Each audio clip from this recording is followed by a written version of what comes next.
It's the final episode of season 4, and I am here flying solo, filling you in on what's going on in my life, what's coming up, and a few tips and tricks to keep the LBs off during this holiday season. So let's dive in. Hello, and welcome to the Nourished Life podcast. I'm your host, Ange. This is your go-to spot for all things wellness, mind, body, and soul. We're talking feel-good routines, honest conversations, and guests who will inspire you to live fully and feel your best. And get ready to hear some saucy secrets at the end of each episode. It's time to get nourished. Let's dive in.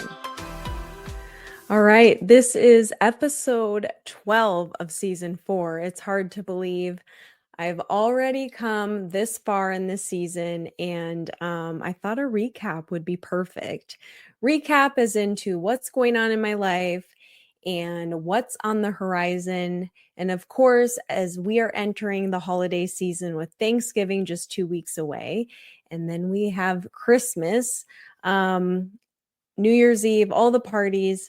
And I want to just remind everyone it is possible to keep those pounds off and not go into 2026 like starting with I got to get 10 pounds off, because a lot of things happen, events and extras. So let's dive into some of these things. My first topic is going to be Logan.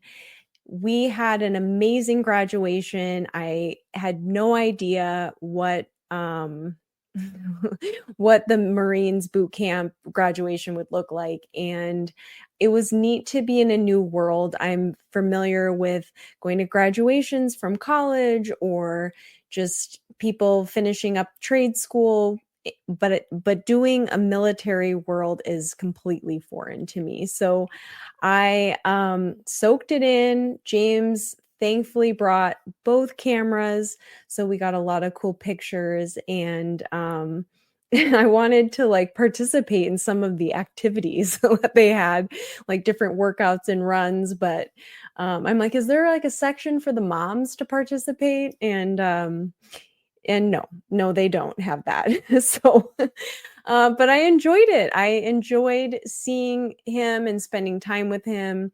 There's little time one-on-one because we were blessed with having so much family and friends. I think there was a total of 11 of us that showed up for the graduation, and to support him. It is such a neat experience to not know what your kid's going to look like after 13 weeks, and how is he going to respond. And I didn't cry. Everyone is asked, like, did you cry when you saw him? And I'm like, no, I did all that before. But I was just so excited for him. And he looked, like different in a way that was carrying himself, the maturity in that aspect and carrying himself. And I think, we know our kids so well, and to go through something, Logan going through something that was completely, he knew it was going to be hard, but to live it is completely different. And, we had some downtime while between the graduation and the dinner that we had planned with another couple families. And so there were 65 of us at this dinner, and it was super cool. And so we ended up having some time with him between those two events. And it was neat because he was able to like really start sharing stories and reminiscing, and everything from like the moment he got off the bus, and how many there were, like 40 drill sergeants standing out there screaming and yelling, and you're like, is this the movies? It's like how he described it was things we see in the movies. And he did say the first 4 weeks were super hard, and he like had tons of regrets. What am I doing? Did I make a mistake? And then little by little through the following weeks, 9 other weeks, it was like, okay, all right, this is manageable. I can do this. And of course, the camaraderie of the platoon itself, the friendships he went in with and friendships he made. So it was super cool. Logan then had a 10-day leave, which was neat. And it was split between his being home and then flying to see his girlfriend and then coming back. But we of course we get him from the airport and we take him for dinner, and within 3 minutes of getting home, he's gone, like literally on to friends. And so I knew that was coming. So protecting that time and finding time within those the days that he was home within the 10 days was super important to me. So we had a calendar powwow, and even if it was 20 minutes of undivided attention in those days, I was thankful for it, because I do want him to be with his friends and have that, but I'm still like mom adjusting. So, think about that transition episode I had earlier this season where it was just like in the middle of him being gone, and now on the other side. And so I'm just like blessed. I'm blessed by the time I had with him. I wish, of course, he was hanging out more, but in passing, sometimes it was just a small amount of time, and I'm thankful for that. So, where is he now? He is back doing some military combat training. The timing of it is unknown. It could be 3 weeks or 4 weeks as we're hitting to the holiday. I'm curious if he'll even make it home for Thanksgiving, or if they're just going to keep them in a holding space before he has to report to his schooling, which is a 5-month process, which I'll have more contact with him when he gets to that space. And I am looking forward to it. Yeah, so that's what he's up to currently. And anytime, my phone kind of lives by me, but there's a difference from him being gone 13 weeks to him being gone for 3 to 4 and having potential to talk to him on the weekends.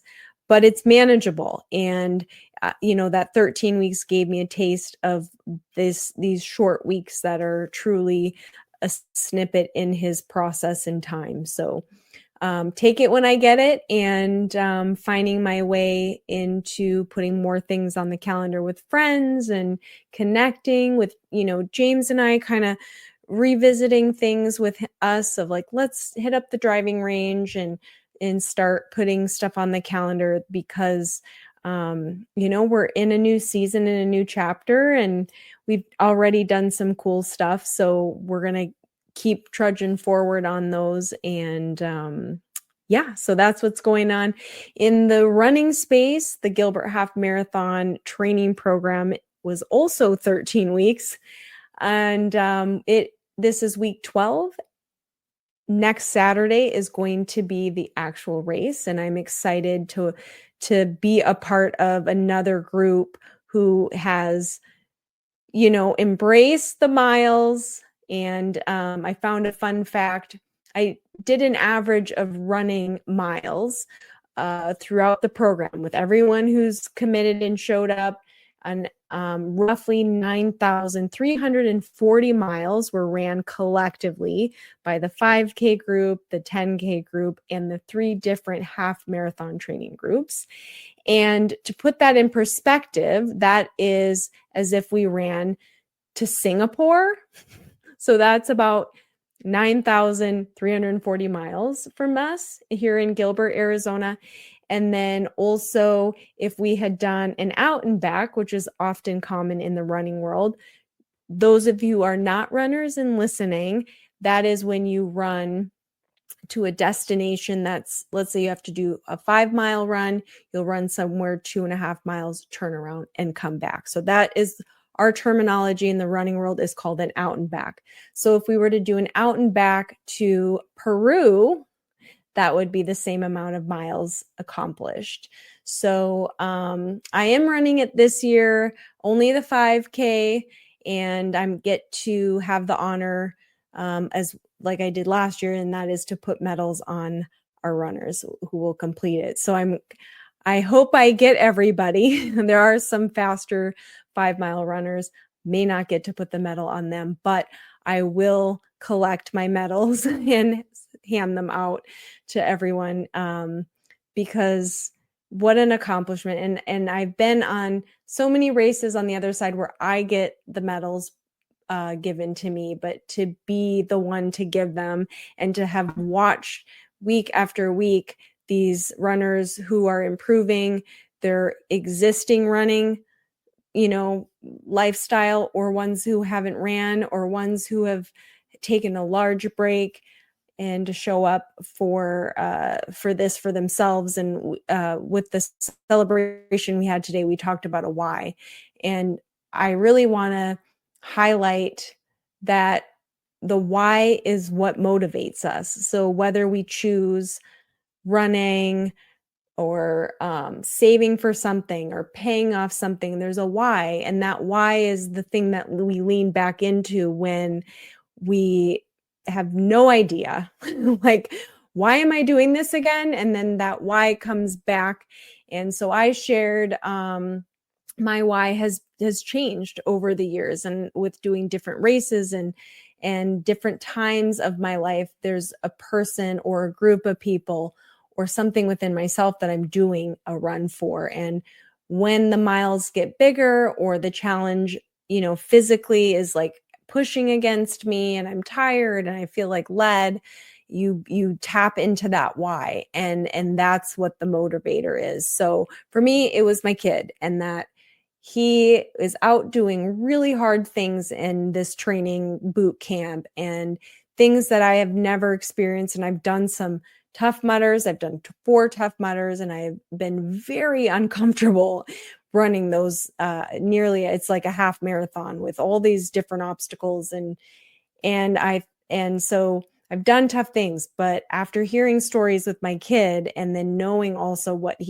little I knew going into it, what he's doing, I knew he would be pushed to bigger capacities that I've done. So when I was in the training program over the last 13 weeks, and I didn't feel like running, or my knees are bugging, I thought, Logan is doing tough things. And that is what I pulled from this particular why. Mark, another partner in the coaching of ours leading the beginner half, his why is due to his cancer and his story that is attached to that, which is where he digs. And then, of course, there were people within our groups that had their own whys that we were able to hear and listen to. And we all have a different why. And it's so great to hear others, because we're motivated even by that. So in your community or in your group of friends, whatever you're striving for, like I said, it doesn't have to be something fitness or food related, but it can be getting out of debt or getting a degree in your past years of college, and you want to go back to school. Whatever your why is, keep that present, because that is what motivates us to do better. So that's the Gilbert Half Training Program, and a little update there. What's on the current horizon? Spain. This episode of the Nourish Life podcast is brought to you by Cozy Earth, one of my absolute favorite brands for comfort, quality, and conscious living.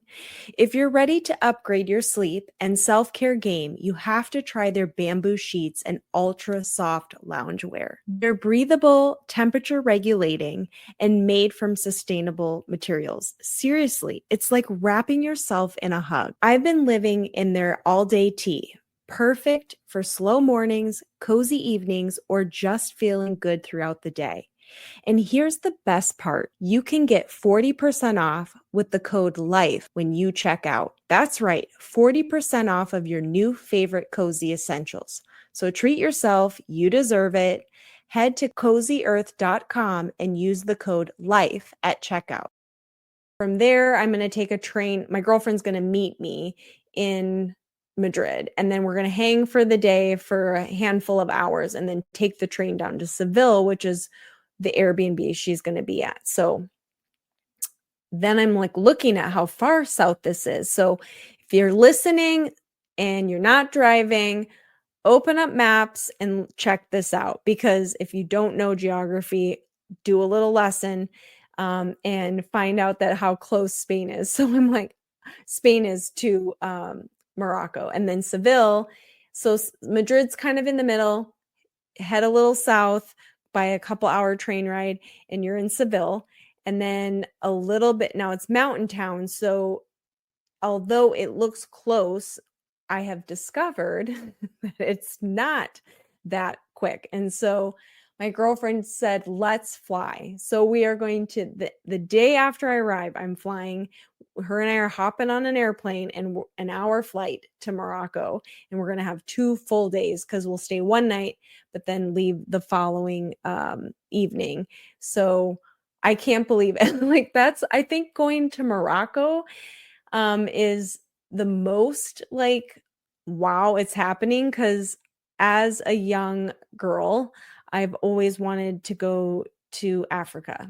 And second grade, we had a whole thing on Egypt in the class, and we had to do a big, like, walk like an Egyptian little choreography dance. And I'm like, I want to go to Africa. Now I would love to go to Egypt. I want to do a missions trip to South Africa. So Africa has been in my heart for a long time. Morocco has been a cool idea. It's not necessarily been a bucket list, nor did I think that would be an option in my life. And it's happening. So I'm like, oh my gosh, I'm going to Morocco. And the spot my girlfriend found for us to stay in is super cool. It's and I'm probably not saying the capital right, which is where we're flying into, is called Rabat, and Rabat. So that's what we're doing. And we're going to, once we kind of press through these next few weeks with life, we're going to do a powwow chat and kind of narrow down some things. So then I'll have 3 more days once we get back into Seville to explore that area, maybe take a train to another area. And yeah, we talked about taking a cooking class. Other clients of mine have traveled and they've done cooking classes. Like if they're in Italy, they'll do a pasta class. I'm like, let's do one in Spain. Like I'm down to cook some, Spanish food and expand my palate. So that's super exciting for me. And outside of what I thought 2026 would be, and to kick that off is really neat. And Tina and I, that's who I'm going with. She's a friend of mine, and her and I have done some traveling before. We do hiking. She'll come to Phoenix. We've done Sedona. So if you follow me on my normal Instagram page, you will see her sprinkled throughout, because we enjoy getting outside, exploring. And we went to Palm Springs. She was doing some work over there. So I drove and met her in Palm, and we did a cool hike, grabbed some dinner, and she's a great travel friend. So if you don't have a travel buddy, find one, because it will make the experience better. And to top it off, her and I are both morning people. And so we talk about getting our coffee and going to the local cafe and enjoying our coffee before we kick off our day. So that's in January. Headed to Florida in February for a wedding, and on James, one of his longtime buddies from college, is getting married, and so he's going to be on a work trip that actually coincides, thankfully, to the wedding. So I wasn't planning on going to his boot camp with him. Typically in past, depending on where he goes, I love to join him. Enjoy the hotel. He's working, and I'm doing Ange. I'm enjoying all the hotel amenities, working out, exploring the area around the hotel. But so I'm like, nah, I don't. That's fine. You go to Tampa, and I'll catch you on a different boot camp this year. And then his friend is getting married, so Tampa it is. And so yeah, excited for those big travels. And then there are some other things in the works as the year goes on. So we shall see. All right, let's dive into the holiday tips, tricks, encouragement, all that good stuff. So, Thanksgiving, right? My way of doing Thanksgiving is to literally take a scoop of everything that I like and put it on my plate, meaning bite size. So, my plate looks like a little sampling of everything. I do grab a little bit more turkey. Love the dark meat, but that is my way of enjoying all of Thanksgiving because the volume of food with all those bites is this volume of food I would eat in a normal meal. But this time I get to taste everything and enjoy everything. And if I want seconds of something, no problem because I'm not stuffed like a butterball turkey from eating my first go round of plates. So I encourage just taking like a spoonful of, whatever you like and put it on your plate, enjoy it, and then decide, am I going to have seconds? And of the seconds of all the options that I put on my plate, what's my favorite? Usually for me, I make my own cranberries and bring them. That's tradition to wherever I go. They're on the more tart side. I don't overly sweeten them like a classic jelly cranberry recipe. So I'll go back for seconds for that and typically turkey because I am a protein girl and I feel content. I feel satisfied and I don't feel like I need to go lay down.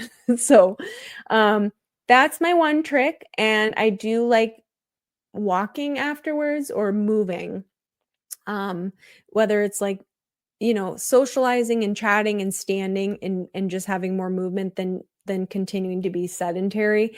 It does help the digestion, and that's something that I also pair with Thanksgiving. Now, Christmas is a little different because we have some bigger traditions where we're kind of sitting around opening presents, totally different.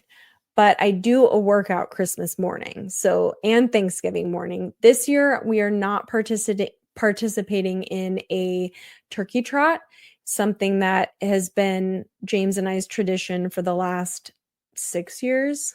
And this will be our 7th Thanksgiving together.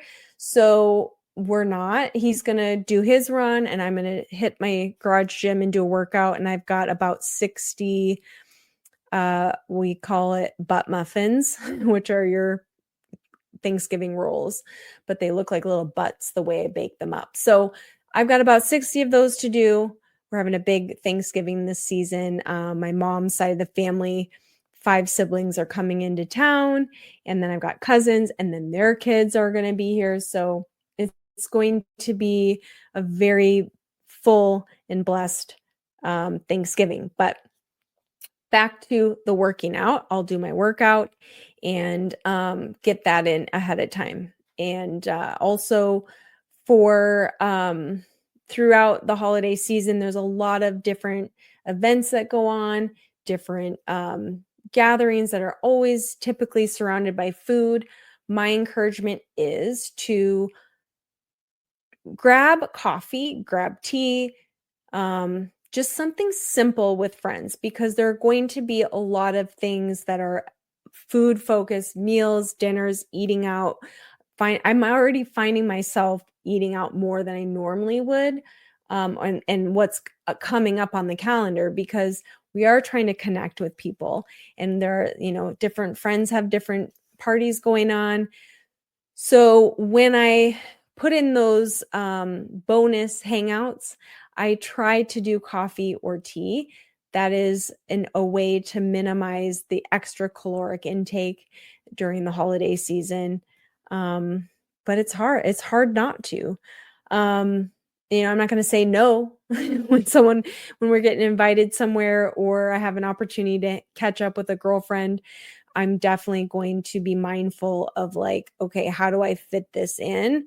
Or is it having a little food before going to a party? So that way I'm not as hungry if it's, buffet style and a lot of snack food and, standing around the island or the table where a food is, that just causes us to snack and eat more and more and more, and more than we normally would. So I also try to remind myself, is this the volume of food I would eat if I had prepared a clean meal or a meal from home? And that's a kind of a great gauge because we do eat more. And I remember that, one bite could be as much as 50 calories. So those add up. On the food front, it's just being mindful. It's being aware how we're going into these events and parties and just trading out. I'm big on trades, right? So it's like if I know I'm going to have a fun dinner out, I'm going to just be more mindful in my breakfast and lunch and not overdo it. Not overdo it. So that's the food tips. Being active and moving, keep doing it. Just find time even just to go for a walk at the lunch hour. 10 to 15-minute walk. Get those movements in, those steps in. And that'll just be little bonus things to keep your body moving through the holiday season. I want to enjoy the parties. I want to have a great time. I want to have fun. I just don't want to come into 2026 or any new year feeling like, oh, I have to pull it back in, reel it and shape up, or not enjoy this, or, just be so extreme. So over time, it's just finding that balance. I'm a huge advocate of balance. Like I love chips, had it for dinner, had an American cheese on my burger tonight when I grilled tonight. So, I enjoy those good, yummy, delicious meals. But as a reminder is like, I treated myself. I enjoyed it. And I'm not going to like have heapings amount or stuff my face. I've been making biscuits later or lately. And, those are carbs. They're like nothing but flour and butter. They're delicious. But it's balance, right? Because I'm going to have that biscuit. I'm going to enjoy it. And then I'm going to just not have bread on my burger if that's the trades. So keep that in mind. Connect with friends. I was just thinking too, scheduling a meetup with a girlfriend in a couple weeks. It's like, hey, why don't we just go for a walk? The weather's finally manageable here in Arizona. So let's go out, let's walk and catch up, and then hit up a coffee shop afterwards and grab tea. So those are just small changes in how we meet up with friends and make connections and not have to worry about those LBs, because I know oftentimes we get stuck in that, or we have shame or guilt going into the new year of like, oh, now I got to work on my summer bod. But, it's about having a little bit of everything, but you don't have to have it all at once. That's one of the sayings that I learned years back from Bethany Frankel. It's okay to have a little bit of everything. That goes back to that Thanksgiving plate, a little bit of everything. And if you want to have seconds, go back for seconds. But just enjoy it. You don't have to say no to things. It's just the volume. Keep that in mind, volume. And that's a wrap for this season. I am so thankful for everybody who has come on to this season 4 episodes, my guests. I'm so appreciative. I've had a lot of great feedback of listeners enjoying who's been on, and the energy that's going, and getting to know me a little bit more. I hope that's the goal for episodes, that it's not just this, distant like person, but it's like I want to be relatable, and I want people to feel like they know me, and they also have takeaways. Like takeaways is huge for me. And the guests that I have on are authentic, real people who have cool stories to tell. And that's what I want this podcast to be about, is authentic, show up as you are, let me learn something from you, and let's have a blast. So until next season, we shall see what's in store, and may you all have a beautiful holiday season, blessed and healthy.